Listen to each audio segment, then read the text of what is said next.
Salut à toutes et à tous et bienvenue dans cette nouvelle vidéo. Aujourd'hui nous allons nous poser cette question. Quelle langue parlaient les plus grands rois de France?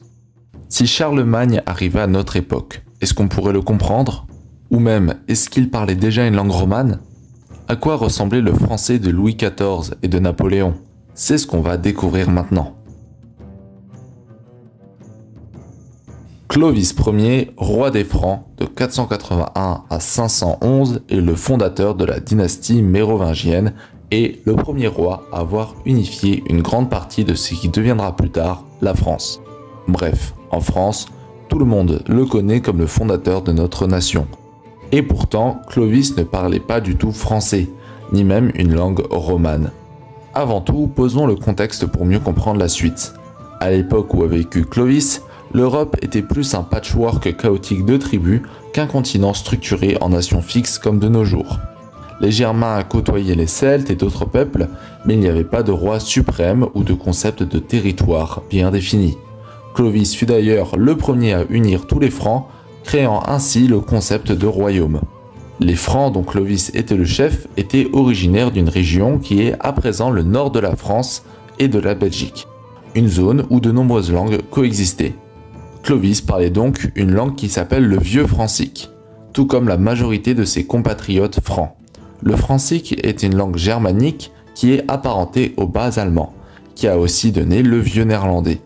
En descendant sur le territoire de la France actuelle, Clovis et son peuple ont apporté leur langue. Pendant longtemps, la France n'était pas du tout un pays latin, mais bien germanique, et je sais que c'est un peu difficile à imaginer.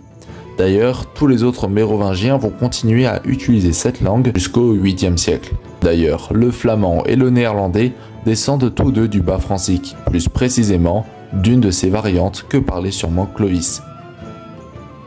Charlemagne, couronné empereur en l'an 800, a joué un rôle essentiel dans l'unification de l'Europe occidentale sous l'Empire carolingien. Bien que son royaume ne soit pas encore la France telle que nous la connaissons, il est souvent considéré comme l'un des pères fondateurs de l'Europe. Ses réformes dans les domaines de l'éducation, de la justice et de la religion ont durablement influencé la civilisation occidentale. Charlemagne est l'ancêtre de nombreuses dynasties royales européennes, y compris les rois de France. Et alors, quelle langue parlait-il? Eh bien, aussi une langue germanique, mais cette fois-ci pas de bas allemand mais du haut allemand.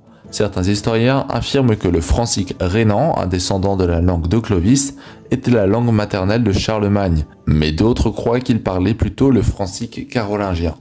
Cependant, à cette époque, l'influence du latin se fait grandissante. Il est d'ailleurs déjà utilisé à l'école et dans les manuscrits et à l'église. Charlemagne parlait encore francique, certes, mais il parlait aussi le latin vulgaire, ancêtre lointain du français. J'en profite pour souligner que les langues germaniques ont eu un impact majeur sur le français, que ce soit à notre ère ou une bonne partie de notre vocabulaire qui vient justement de ce francique, avec des mots tels que fraise, puits, hauteur, guerre et bien d'autres. Mais là n'est pas le sujet.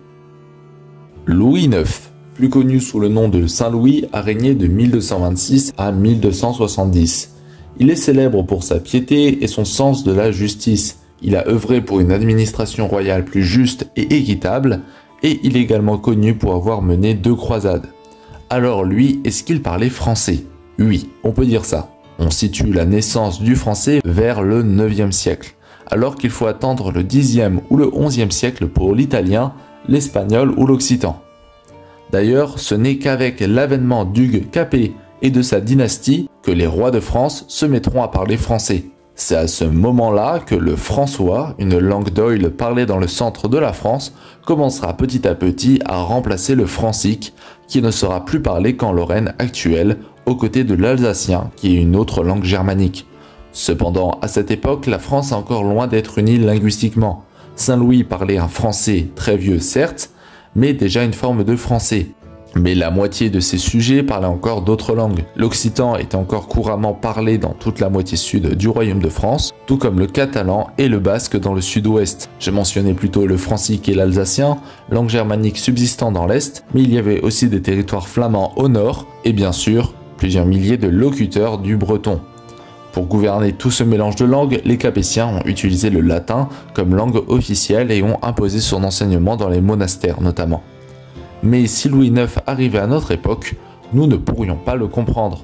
En effet, ce vieux français ressemblait encore beaucoup au latin, et sa forme orale était encore très éloignée de ce que nous connaissons.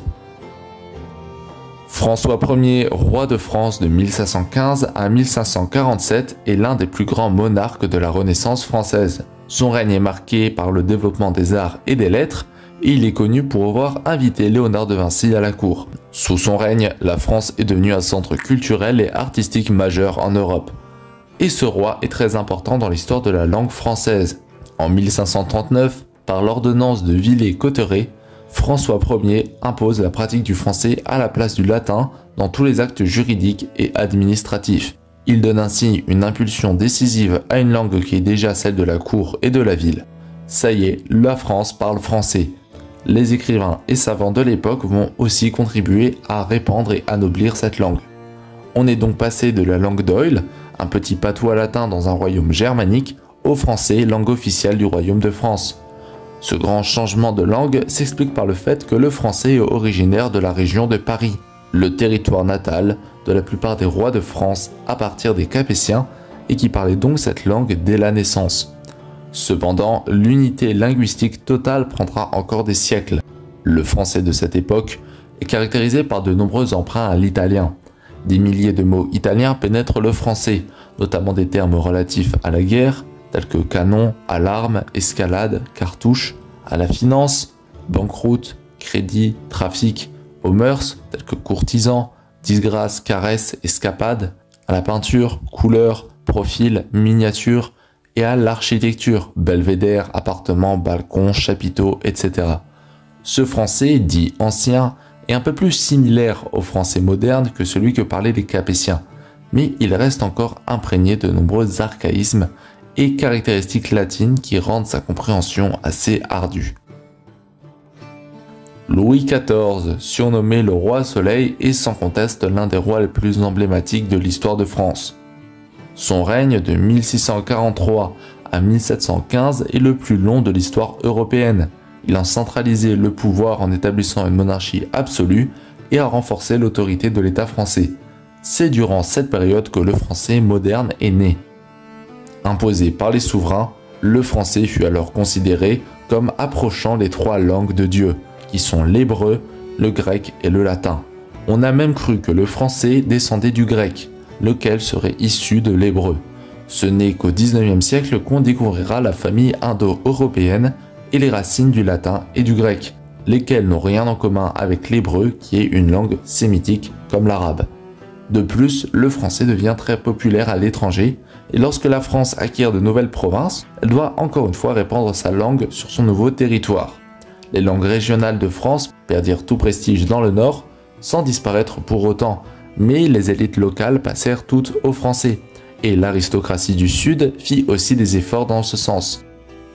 Bref, si jamais Louis XIV arrivait à notre époque, on pourrait enfin discuter avec lui. Certes, ce français restait un peu rudimentaire et ancien et nous paraîtrait très soutenu, mais la communication n'en serait pas trop gênée.